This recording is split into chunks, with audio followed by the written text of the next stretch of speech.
and they hang up on the Walters, on the frogs, the Walters turnout almost every time. I think it's just a manufacturing thing between the two companies or something, because they'll run right through those Picos easy, but they hit those Walters every time they'll stop on that hill frog. The Walters switches, I think, especially the curved ones, were a lot like the Shinohara, and they actually use a rail joiner to for the pivot point. And I think they're just really bad as far as if you're going to pull the current from the rail through. Yeah, you're going through that rail. I do not have a lot of familiarity with Walters or Shinohara myself. I've seen them advertised. I know they're available and all that, but I've not worked with them specifically. So there's limits as to what I can comment on. How about the nail polish trick? Does that work pretty good if you put nail polish on those frogs? Yep. Yeah, we use it upstairs. Yeah, okay. That's probably what I'm going to have to do, because they hang up on it. If that's your cause, yeah. You got to determine, is that the cause that they're hanging up? Yeah. Is your engine just stopping when it hits the switch? When it hits the frog. It'll go into the switch. As soon as the wheels make contact with the frog portion, it stops. I give it a little push, and out she goes. And it's probably not the pivot point problem that I've seen with the Shinohara. I think the wheels just get hung up on that frog. Maybe it's too high or something. I don't know. Well, if it's a physical problem or track elevation or it's catching on it, the nail polish isn't going to help you. Yeah. The nail polish is good on the top surface as you see on the Pico switches, how close the two frog rails come together at the point. And that's very narrow. And if you've got a wheel of the right profile, or the wrong profile, actually, wheels of the right profile have tapered a little bit and they'll go right through. But if you've got some wheels with the wrong profile, primarily flat, they can contact both rails, creating a short circuit. So basically what you do with the nail polish is you just coat that small section with it. It doesn't have to be very far.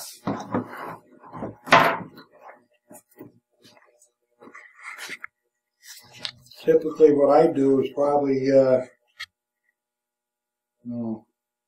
quarter of an inch or so. It's not very far at all. All you got to do is get it far enough out so that the rails are further apart than the tire is wide. No, they won't trip the command station. I mean, it doesn't. When they hit that frog, they won't trip it. So and I don't think you have a short. It could be that you don't have a shorting problem. They just stop. Yeah. Didn't you say it was a curved turnout? Well, I have curved and I have straight too. But isn't the curve the one that's giving you the problem? Most of the time, the curve. Because if I'm not mistaken, the geometry of the frog on a curve is a lot longer as far as length. Yeah. And you might be running. That could be. Yeah. And you're running into a stretch is long enough, which is insulated totally. Yeah. And I don't know. If my familiar with a curved turnout, that frog is longer this way. I can't diagnose it at this point here, but basically look around and watch. Another thing too is a couple of trip pin catching or something. No, I know. I think that. Because I've got one Walters turnover here that engine will run through, and if it runs through 5 times, it might stop twice. Then I've got another turnout over here that'll stop every time. Same engine, it'll stop every time when that turnout won't go. I know on this one, on my layout here, I had to file down one of the insulators because they were too high, so the engine actually rode up and was just sitting there, and if you're going slow enough, it rides up and gets stuck, and then you had to push it. So I just took a little emery cloth, just went like this, and I just sanded down that plastic part, and it was running fine after that. So this was this guy's argument for powered frogs. You're never going to have that problem on a powered frog.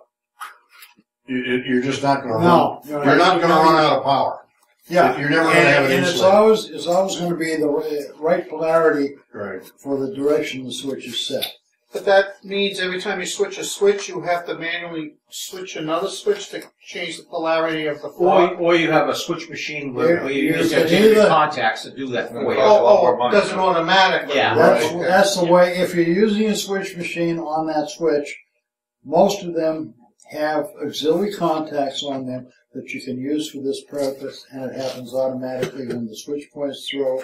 It also, Well, that's the one nice thing about Tortoise is they have 6 auxiliary switch points on the bottom. oh, And you can have lots of different combinations. You can actually do what Jack is talking about here and throw a signal at the same time with the same machine. Oh. Yeah. And But the regular Picos that we use, is that ready for that auxiliary, or is that an extra that we have to pick up? it's an extra. It's an extra, yeah. It's an extra, and it goes piggyback on the bottom over the switch machine coils.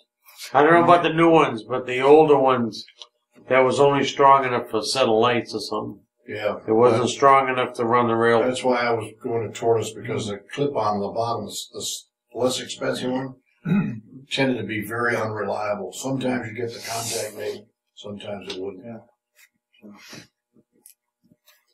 Chuck, You know the old King Cole turn in, where you go up and the coal cars go in and go uphill to a ramp over in that corner? Yeah.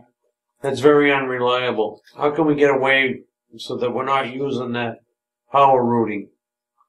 Can you take a look at that and show me how to wire that up? yeah, sure.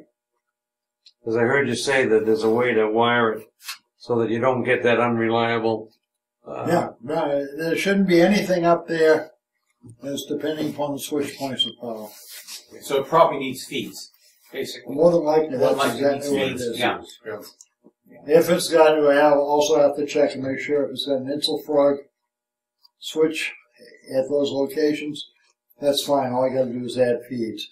If you have a Electrofrog or some other kind to turn out, you may have to gap.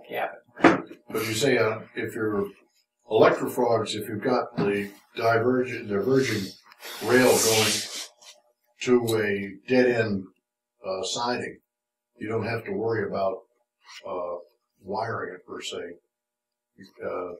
As far as you only have to gap it on the one rail. Strictly speaking, that's correct. For practical purposes, because you want to avoid using your points for carrying your power any more than necessary, it would probably be better to gap it and Feed it. feed it. I hear this phrase DCC friendly switches. What exactly do they mean by that? It means different things to different people. As I understand it, basically, it means an easy way to keep the switch power to as much of its length as is practically possible. As far as I'm concerned, the Picos are DCC friendly. One of the things that you have to watch on them, not on those, but on switches, is your point. You gotta have sufficient gap in your points from the stock rail when they're open so that your wheels don't short out against the point rail as they go through, because that's opposite polarities. You're going to short there. What you're saying is the powered frog isn't any more unfriendly to DCC if it's wired properly That's correct. than an Insulfrog. Yeah. Just the Insulfrog saves a lot of wiring. Absolutely. Absolutely. I'm making the presumption that the shays, I have a Spectrum shay myself, and I've never had any trouble with it. I've also got a little Pacific scale, real tiny shay that has a nice objectionable wheel profile. But they are not, they do their pickup both trucks, or in the case of the Spectrum shay, all three trucks. So again, if you lose contact on one truck, by the time that truck is off, or while that is on, You got two other trucks either before or after that section still picking up power. So, It's pushing it through. no, it's not a case of pushing, because you still got traction. It's just a case of having voltage to supply the motor to make the wheels turn. So, I think this is one reason why the newer locomotives are now picking up power from both sides of the truck instead of, as they used to do, instead of the front and back. I mean, I know the N-scale stuff, they actually, one half of the locomotive is one. yeah, they got the same the shell casting is sandwiched together with a couple of insulators. Right. Yeah, Right, yeah. yeah, I've seen that. My 45 tonner from Spectrum has It's the same idea. same idea. Yeah. Well, then maybe you ought to buy a newer one. That all-wheel drive and all-wheel pickup is something that has come up over the years. Back 20 or more years ago, a lot of them didn't have that. You'd have one truck driving, or you'd have pickup, two wheels on one truck, two on the other. Enough people have objected to that over the years, I believe, that new designs came through with all-wheel drive and all-wheel pickup. It's a selling point.